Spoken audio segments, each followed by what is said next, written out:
Is it a must that these housemates must fight every blessed day? Like if they never fight, their body never rests. I just don't understand it, guys.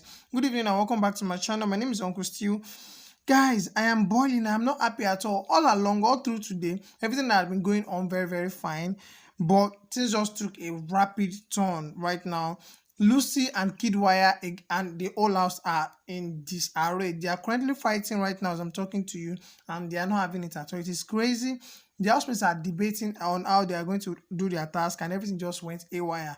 But before I go into that, I'll give you everything that happened in the day, the whole rundown on everything. First off, Biggie is going on vacation, and he has handed over the helms of affairs to Kiddwaya, who will be in charge of collecting the instructions and relaying it back to the housemates. Also, they had an Airtel commercial task today, which the housemates were shared into different groups, 4 groups, or the housemates were shared into 4 groups, and they had to do their commercial presentation in groups. Later on in the evening, Erica and Lakon talked about their give me a space situation, as it is now getting very, very awry and awkward. Then lastly, V's birthday is coming. I mean, as of right now, V is officially a year older, but they don't know that yet because they don't even know if it's 12 yet or it is not. Then lastly, guys, this stupid, nasty, annoying fight they are having right now. So to start the whole thing now, Biggie is on vacation. So ever since Kiddwaya became the head of house, Biggie told Kiddwaya that he was going to be going on vacation, but none of the housemates can be aware of this. Ever since Monday, guys, ever since the head of house thing, the housemates have not heard Biggie's voice, and it has been Kiddwaya going into the head of house, going into their room to go and get instructions, and then relaying it back to the housemates. Biggie made Kiddwaya understand that he cannot let the other housemates know that he's on vacation, that he should just feel free to give them any kind of lie that he wants to tell. He should give them any format that is coming to his head. So that's it. Biggie is still with them, but Biggie is not talking to them. Biggie is not voicing out. Biggie's voice is on vacation. Biggie, like I say, Biggie don't tire, or you want to go rest, you want to go out. I don't know, but he's sure not talking, but he's playing a tune to signal to Kiddwaya that, okay, Bobo, I need you. Head of house, come collect information, then go here and the housemates back. So that's the situation of things with Biggie being on vacation. The next thing that happened today was the Airtel commercial task, guys. The housemates were shared into 4 groups of 4 each, but because there are 15, there was a last group that could not complete 4, so they had to be 3 in that group. Team 1 had Dora, Ozon, Neil, and Wathoni. Team 2 had Lakon, Nengi, V, and T-Badge, Tolani Badge. Team 3 had Lucy, Brighto, Praise, and Prince, while Team 4 were the ones that had just 3 housemates. They had Tricky T, Erica, and Kiddwaya. So the content of the commercial was supposed to, they initially listened to a commercial that played, and then they were to make a replica of that in either a Fuji version, an Akbala version, a rap version, or I think an hip hop version. They were given about 3 or 4, an a cappella version, about like 3 or 4 musical styles that they can tweak the commercial in their own favor. And each of these groups came on to do their presentation at around 4:30, and it was very, very, very lovely to watch. Team 1, led by Dorothy, they tried their best. They really gave some nice moves, but then Team Lakon just came to blow everybody's mind away. Their presentation was very, very sweet and fantastic. It was in Fuji like that of Team 1, Dorothy's, but Team 2 did theirs way, way better, I think, and they were helped by the fact that Dorothy, Lakon and V were musicians. Lakon is a rapper, while V is a singer, and also they had 3 out of the 4 housemates that they had were Yoruba speaking people, so they understand the Yoruba more because the commercial was Yoruba based, and the wordings, the language and all like that. Most of the other housemates didn't really get the intonations, the deep meaning of Fuji and a host of other things like that. But Team Lakon completely blew us away. We had Lucy, Brighto, Praise, and Prince in the 3rd group, where they just managed and did whatever they could do, but it was all in shambles. And the last housemates, guys, the last group was Erica, Tricky, and Kiddwaya. These ones did not know what they came to do. They were just playing around. Like, at the point, they had to be like, sorry, let us start all over again. And then Erica started laughing on stage. It was so funny and ridiculous, but it is what it is, people of God.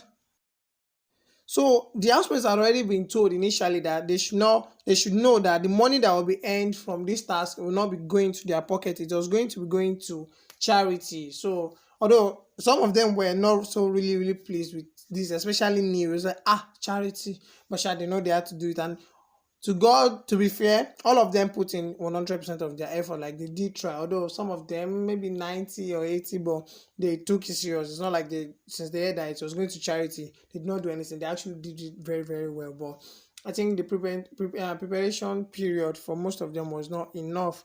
So moving on from the Excel task, guys, which I don't know if a winner has been adjudged yet by Biggie, but word on streets, word around Twitter is that, of course, Team Lakon won. They were already, we knew that they were going to be the winners even before they did their presentation. From their rehearsals, everybody was already dancing to their rehearsals already. So that's that with the Airtel presentation. Then after that, we had Erica and Lakon come together and talk about, actually, Erica accused Lakon of treating her in a very cold manner and in a very harsh manner, that he has completely ghosted her and they don't really have good talk like they should, which is true because I mean Lakon has been taking this, so let's take a break, let's give ourselves space thing super serious. You would remember a controversial curve that happened on Saturday in the party when they were dancing in front of the mirror. Lakon could see Erica coming from behind, and as she was about making her way toward to the front, it just completely took a turn over. We don't know whether Erica was coming to meet Lakon or not. It did seem like she wasn't coming for Lakon, but Lakon was not taking any chance in that party at all. He completely took a cover and he left. So they talked about it, and Erica complained, and Lakon was like, I'm sorry, I didn't know I've been doing all these extra ones with that. I'm sorry, maybe I've been doing it subconsciously. I'm going to work on it and I'm going to stop. I mean, we will be able to hold meaningful conversations. It's not like Erica is saying Lakon come back too, but Erica just feels like, okay, if we are giving ourselves space, it doesn't mean that we should not be able to have reasonable conversation with each other. And I mean, I think this whole space thing has been going on for like a week or 2 weeks now. Baba, you don't the eve, so you should be able to talk to Erica, have meaningful conversations with her. So he apologized and they were cool.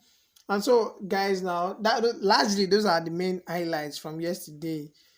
Now, this birthday is coming up, and Neo has just been hyping. He's going to do a concert for Neo. He's going to visitors only, guests only. There will be VIP tickets and all like that. He even went to tell Biggie. He's been saying that if Biggie will come through for him, that he wants some things from Biggie. Biggie should give him certain things like that. And this evening, Kiddwaya came back to report to Neo that CEO Biggie is ready to grant your wish, but you are going to empty all of your BB wallets to Biggie, and then you're going to drop a t-shirt of yours for Biggie. Once you drop those things, it's going to grant you all of the things you have asked from Biggie. I can't remember, I don't really know the things they asked from Biggie, but I know one of the things they asked was Biggie to help him get a flower that will give to V today. So there's that. And also now, guys, I'd quickly like to talk about praise now. There are some talking points about praise that we need to talk about, we need to talk about them. So now, praise and Neo, like I think largely this one is about how guys in the house really quickly have fights and then they settle it. Earlier today they were having a conversation, and then praise was called, and Neo was calling praise a flat head with something that he said it's so flat that he could use it as a fry pan to fry things. And Praise took offense to that, and while everything was getting boiled up and heated, Neo was just making fun of it and like, Baba, calm down, I don't mean it really seriously like that. We could see that the thing actually really pained Praise, but guys seem to have a way of rolling with all these misunderstandings and all like that. You talk about it, you don't carry it at that, and then they voice it out ASAP. And I feel like the girls in the house need to learn this thing more. When you're feeling something in your heart towards somebody, say it out so that everything can be sorted right there. But usually girls are not the type to do it that way. They would rather take it on their mind and then wait for a perfect opportunity to use that thing against you. And I mean, it just breeds bad energy in the house. So guys, okay, yeah, and I should also say too, Praise and Lucy slept in the same bed overnight, and I am sensing something like that might happen tonight again. Are we shipping Praise and Lucy, people of God? Let me know in the comment section below. Now, to the fight I said happened this evening. Guys, you will not believe what caused this fight. Thank God that this one is not food. I mean, ever since it has been food, and water all along. So now, they got a brief this evening from Biggie that their wager task now, they are going to have to do something like a debate slam a poetic debate slam. Apparently, they're supposed to have a debate, but now this debate is going to sound more like a rap battle kind of a thing, where they have to be using lines like bars, you have to be dropping bars and poetic in short. So it has to rhyme, and then that's how they exchange words. And they were just having a hard time understanding what Biggie meant by. I mean, it is complicated because when you're talking about a debate and making it poetic again, I mean, that's one big headache. Debate is hard already. Then Biggie is now asking them to be poetic in their lines again. So they had a real issue on their hands. In fact, first off, they had to ask somebody explain what is poetic debate slam. Then V and also were the only ones that were able to provide insights to it, and then they explained what they could, but it still wasn't making enough sense. It wasn't making complete sense, which can be understood because when the aspects were complaining, Praise particularly, Praise was like, how do we debate against each other and it is still poetic, and you expect all of us to be in the same line with each other, like team A versus team B, and I'm not missing lines. It will be very hard. So they were at that, and then they were like, oh, should we do it in a drama way or not? Lucy was in the living room while the rest of them were in the dinner, sitting at the dining table. Lucy and Wathoni and I think Dorothy were sitting together in the living room there. So they were also putting him out small, trying to contribute and all like that. They had a very hard time deciding, but after so many back and forth, they decided that okay, we are going to go with this poetic thing. We just have to find our way around it. And then as they were trying to progress further, it was that time Lucy now knew that okay, she wants to complain that no, we cannot do this thing because they actually voted, and that was what the house voted for. Then Lucy came and said, no, let's not do this way, let's not do it other. It's not. That was how this small ruckus started happening in the house, and then Kiddwaya had to just like he was quiet all along, looking at them that what are these people doing? Then out of vex, Kiddwaya was just like, I'm going to quote him, guys. He said, "You guys arguing makes you look stupid." Like all of them, they follow all of them. They say, "As una dey yarn so, wey una dey argue on top this small matter, e make una look stupid like pikin wey no get sense." Well, it didn't we no get sense, but stupid, yeah. Make sure you guys look stupid. As for me, I am safe and I will still be here. You guys will go. Most of you guys are up for eviction and you will go home. But for me, I am here and I'm going to stay. And that just changed everything. Like some of them understood what was going on, but Lucy particularly and Wathoni, they just weren't having it at all. Like, what do you mean? What do you mean that you still be here? What do you mean that you still be here? That some of us will go. Kiddo, I was like, yes, I said what I said. Some of you will go. Wala upon wala.